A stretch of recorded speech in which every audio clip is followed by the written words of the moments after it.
நாங்கள் 4 ஆண்டு சாதனை என்று. இது சாதனையா இந்த மக்களுக்கு வேதனையா? 4 ஆண்டு சாதனை என்ற பொதுக்கூட்டத்திலே பேசுகிறார்.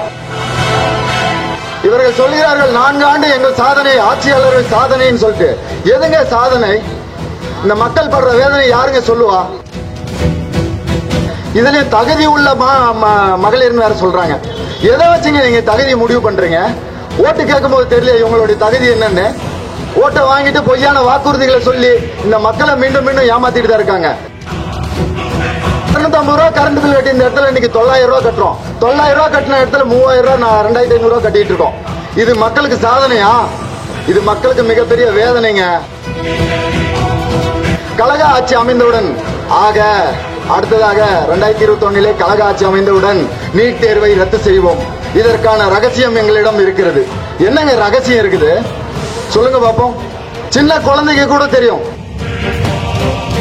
இன்னைக்கு ஈடி ரைடுக்கு முன்னாடி, ஈடி ரைடுக்கு பின்னாடி சரிங்களா ஒரு பாட்டு அவரே பாடியிருப்பார். சிலர் ஆசைக்கும் வாழ்வுக்கும் வசதிக்கும் ஊரார் கால் பிடிப்பாருன்னு. இன்னைக்கு யார் காலை பிடிக்கிறது? டெல்லி போயிருக்கீங்க சொல்லுங்க பாப்பா. நிதி வாங்குறதுக்காக போயிருக்கீங்களா? தமிழ்நாட்டோட நிதி வாங்குறதுக்காக போயிருக்கீங்களா? இல்லைங்க, நீதியை காப்பாற்ற போயிருக்காரு. உதயநிதியை காப்பாற்ற போயிருக்காரு. எங்க ஐயா காமராஜர் நிறைய பள்ளிக்கூடங்களை கட்டி படிக்க வச்சாரு. இன்னைக்கு இவங்க நிறைய ஒயின் ஷாப்பை திறந்து வச்சு குடிக்க வச்சிட்டு இருக்காங்க. இவர்கள் சொல்றாங்க, அப்பாவாகிய நான் சொல்றேன், போதையின் பின்னாடி செல்லாதீர்கள். அப்புறம் ஏன் ஒயின் ஷாப்பை திறந்து வச்சிட்டு இருக்கீங்க? ஒயின் ஷாப் திறந்து வச்சிருக்கீங்க, மூடலாம் இல்ல? இவங்க சொல்றாங்க இல்லையா, நேத்து வந்தவங்க எல்லாம் முதலமைச்சர் ஆயிடலான்னு. நாங்களும் ஒரு நிமிஷம் யோசிச்சேன். நேத்து வந்தவரெல்லாம் முதலமைச்சர் யார சொல்றாரு? இவர் யாரையும் சொல்லுங்க. 2019 இளைஞர் அணி செயலாளரா உதயநிதி அவர்கள் வந்தாரு.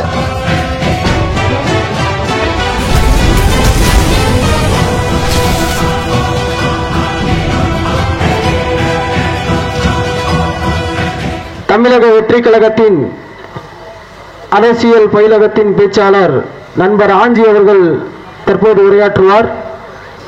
பிறப்புக்கும் எல்லா உயிருக்கும் தமிழக வெற்றி கழகத்தின் தங்க தளபதி விஜயண்ணா அவர்களுக்கும், கழக பொதுச் செயலாளர் புஷியன் ஆனந்தன் அவர்களுக்கும், திருப்பூர் மாநகர மாவட்ட செயலாளர் அண்ணன் பாலமுருகன் அவர்களுக்கும் மற்றும் மாவட்ட நிர்வாகிகள், பகுதி நிர்வாகிகள், கிளை நிர்வாகிகள், அணி நிர்வாகிகள் மற்றும் பொதுமக்களும், மாவட்ட அளவில் மாநிலத்திலே முதலிடம் 2ஆம் இடம் பிடித்த மாணவ மாணவிகளும், பெற்றோர்களையும், தாய்மார்களையும், பெரியோர்களையும் அனைவரையும் வருக வருக என வரவேற்கிறோம். பிறப்புக்கும் எல்லா உயிருக்கும் என்ற ஒரே கோட்பாடோடு தான் நாங்கள் இயங்குறோம். இங்க பிறப்பால் அனைவரும் சமம். இங்க ஏற்ற தாழ்வுகள் கிடையாது, ஜாதி மதமும் கிடையாது, பெண் ஆண் என்பது பேதமே கிடையாது. இங்க தமிழக வெற்றி கழகத்தை பொறுத்தவரையும் இங்க அனைவரும் சமம். இவர்கள் இன்று ஆட்சியாளர்கள் பேசிக் கொண்டிருக்கிறார்கள், நாங்கள் 4 ஆண்டு சாதனை என்று. இது சாதனையா இந்த மக்களுக்கு வேதனையா? 4 ஆண்டு சாதனை என்ற பொதுக்கூட்டத்திலே பேசுகிறார். நேற்று இன்று வந்தவர்கள் எல்லாம் முதலமைச்சர் ஆகிறாங்க, முதலமைச்சர் ஆனுன்றாங்க. இவர்களுக்கு அரசியல் அரிசுவடு தெரியுமா அப்படின்னு எல்லாம் கேட்கிறாங்க. நேற்று இன்னைக்கு வந்தவங்க இல்லைங்க, நாங்க 30 வருஷமாக மக்கள் பணி செஞ்சுட்டு இருக்கோம்.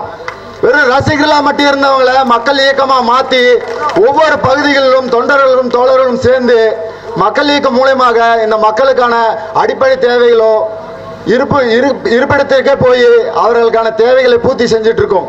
இது போக மாணவ மாணவிகளுக்கு பென்சில், பேனா, நோட்டு புத்தகங்கள் வழங்கிட்டு இருக்கோம் வருஷம் வருஷம். இவர் என்னமோ கல்வி விருது இன்னைக்கு தான் கொடுக்கிறாரு, அரசியலுக்கு வந்ததுனால கொடுக்கிறாரு நினைச்சிட்டு இருக்காரு. 2004 இவர் கல்வி விருது அறிவிச்சிருக்காருங்க. ஆனா அப்ப யாருக்கும் எந்த மக்களுக்கும் தெரியாது, எந்த மீடியாவுக்கும் தெரியாது. லேப்டாப் கொடுக்கறது, இலவச பள்ளிக்கூடங்கள் கட்டி கொடுத்திருக்காருங்க ஒசூர்ல. இவங்க சொல்றாங்க இந்தி பள்ளிக்கூடம் நடத்துறாரு இவருன்னு. அந்த பள்ளிக்கூடம் மட்டும்தான் இவர் பேர்ல இருக்கிற தவிர இவர் நடத்தலைங்க. அதை நல்லா புரிஞ்சுக்கணும். இவர்களுடைய பொய்யான பிரச்சாரம் இந்த தமிழ் மக்களிடம் இனியும் எடுபடாது. சரிங்களா? 30 ஆண்டுகளாக மக்கள் பணி செய்கிற ஒரே கட்சி தமிழக வெற்றி கழகம் மட்டுமே. சரிங்களா?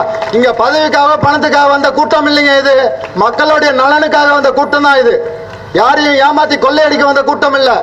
மக்களோட இன்னைக்கு இருக்கிற இந்த மண்ணோட அரசியலும் இந்த மக்களுக்கான அரசியலும் தான் நாங்க பேச வந்திருக்கோம். சரிங்களா? யாரையும் ஊழல் செஞ்சு ஏமாத்த வரல. இவர்கள் சொல்கிறார்கள் 4 ஆண்டு எங்கள் சாதனை, ஆட்சியாளர்கள் சாதனைன்னு சொல்லிட்டு. எதுங்க சாதனை? இந்த மக்கள் படுற வேதனை யாருங்க சொல்லுவா? 1000 ரூபாய் கொடுக்கிறேன், மகளிருக்கு 1000 ரூபாய் கொடுக்கிறேன். 2021 கழக ஆட்சி அமைந்தவுடன் அனைவருக்கும், அனைத்து மகளிருக்கும் 1000 ரூபாய் கொடுப்பேன்னு சொன்னாங்க. அனைத்து மகளிருக்கும் கொடுக்குறாங்களா? சொல்லுங்க பாப்போம். இங்க இருக்கிற எத்தனை மகளிர்கள் 1000 ரூபாய் வாங்குறீங்க சொல்லுங்க பாப்போம். இதுலயும் தகுதி உள்ள மகளிர்னு வேற சொல்றாங்க. எதை வச்சுங்க நீங்க தகுதியை முடிவு பண்றீங்க? ஓட்டு கேட்கும் போது தெரியல இவங்களுடைய தகுதி என்னன்னு. ஓட்டை வாங்கிட்டு பொய்யான வாக்குறுதிகளை சொல்லி இந்த மக்களை மீண்டும் மீண்டும் ஏமாத்திட்டு தான் இருக்காங்க. இன்னைக்கு சொல்றாங்க இவங்க 1000 ரூபாய்க்கு கொடுக்குறேன்னு. இந்த 1000 ரூபாய்க்கு பின்னாடி உங்ககிட்ட 30,000 ரூபாய் புடுங்குறாங்க. அது யாருக்கா தெரியுமா? இவர்கள் ஆட்சிக்கு வந்ததுல இருந்து 4 டைம் இதோட வர்ற 1ஆம் தேதியோட மின் கட்டணம் இருந்து 4வது முறையாக உயர போகுதுங்க. இது எத்தனைக்கு பேர் தெரியும்? 3 டைம் உயர்த்திருக்காங்க. 250 ரூபாய் கரண்ட் பில் கட்டி இந்த இடத்துல இன்னைக்கு 900 ரூபாய் கட்டுறோம். 900 ரூபாய் கட்டின இடத்துல 3000 ரூபாய் 2500 ரூபாய் கட்டிட்டு இருக்கோம். இது மக்களுக்கு சாதனையா? இது மக்களுக்கு மிகப்பெரிய வேதனைங்க. அப்புறம் இவங்க தேர்தல் அறிக்கையில் அது மட்டும் தான் கொடுத்தாங்களா? கழக ஆட்சி அமைந்தவுடன் அடுத்ததாக 2021 கழக ஆட்சி அமைந்தவுடன் நீட் தேர்வை ரத்து செய்வோம். இதற்கான ரகசியம் எங்களிடம் இருக்கிறது. என்னங்க ரகசியம் இருக்குது சொல்லுங்க பாப்போம். சின்ன குழந்தைக்கு கூட தெரியும். கல்வியும் மருத்துவத்தையும் மாநில பட்டியலுக்கு கொண்டு வந்தா மட்டும்தான் இந்த நீட் தேர்வுல விலக்கு அளிக்கப்படும்னு ரகசியம் இருக்குன்னு சொல்லிட்டு செங்கலையும் முட்டையும் தூக்கி காமிச்சிட்டு இந்த மக்களை முட்டாளாக்கிட்டு இருக்காங்க. இதை நம்ம தோழர்கள் நல்லா புரிஞ்சுக்கணுங்க. நீட் தேர்வை பொறுத்தவரையும் பொது பட்டியலில் இருக்கிற கல்வியும் மருத்துவத்தையும் மாநில பட்டியலுக்கு கொண்டு வந்தா மட்டும்தான் அந்த நீட் தேர்வை நம்ம ஒழிக்க முடியும்.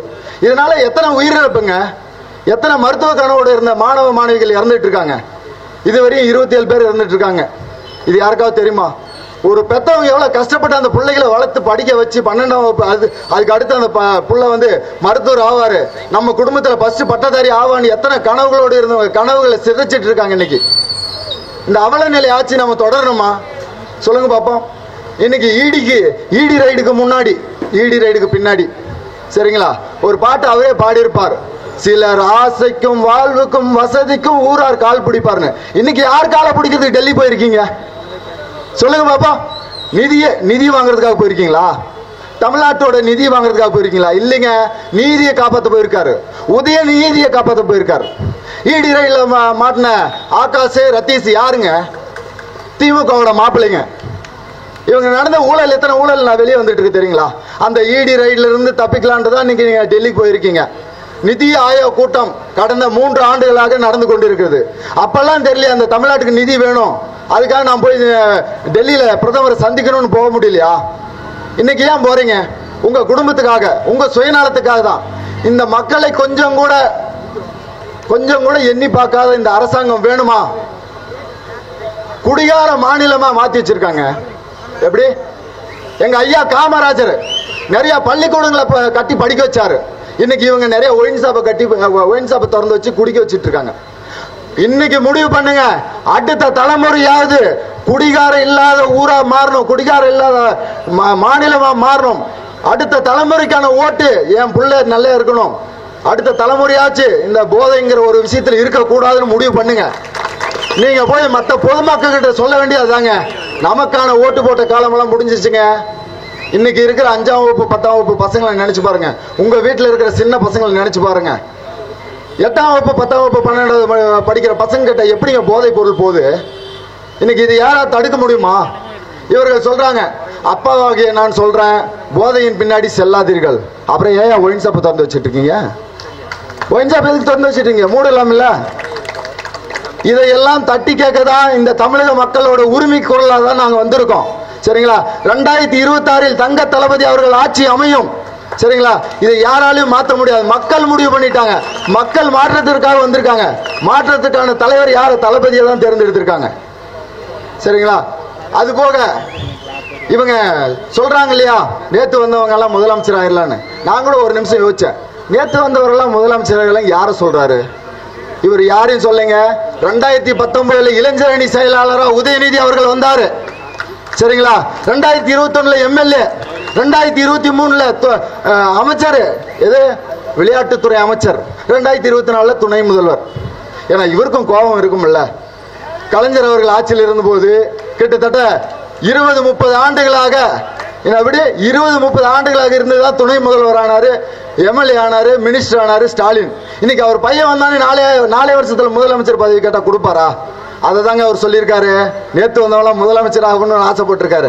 எங்க அண்ணன் இன்னைக்கு நேற்று வந்தவர் இல்லைங்க, இந்த மக்களோட மக்கள் பிரச்சனைக்கு தொடர்ந்து குரல் கொடுத்திருக்காரு. முதல்ல ஊழலுக்காக போராடி அண்ணா ஆசாரோட போய் துணை நின்று அதுக்காக நான் குரல் கொடுப்பேன்னு சொன்ன நடிகர் எங்க அண்ணன் தாங்க. வேற எந்த நடிகர்களும் அந்த தைரியம் இல்லை. பண மதிப்பில் இப்போ வந்தது. அப்ப எந்த நடிகர்களுக்கு உங்களுக்காக சப்போர்ட் நிற்கலாங்க? இந்த தமிழ்நாட்டிலே பிறந்தேன், தமிழ்நாட்டிலே வளர்ந்தேன், என்னுடைய மொத்த உழைப்பும் என்ன உயர்த்தி பார்த்து இந்த தமிழ் மக்களை உயர்த்தி பார்க்கணும்னு சொல்லி தாங்க அந்த இடத்த விட்டு இந்த இடத்து வர்றாரு. இதை தாய்மார்கள் தான் நீங்க முக்கியமா தெரிஞ்சுக்கணும். ஒவ்வொரு குடும்பத்தில் எத்தனை பிரச்சனைகளை பார்க்கிறோம். பையன் தெரிஞ்சிருவானா, என் புள்ள தெரிஞ்சிருவானா, வீட்டுக்காரர் தெரிஞ்சிருவானா, தம்பி தெரிஞ்சிருவானா, எத்தனையோ நினைச்சிட்டு இருக்காங்க. இந்த நிலைமை மாறினா நீங்க முடிவு பண்ணுங்க.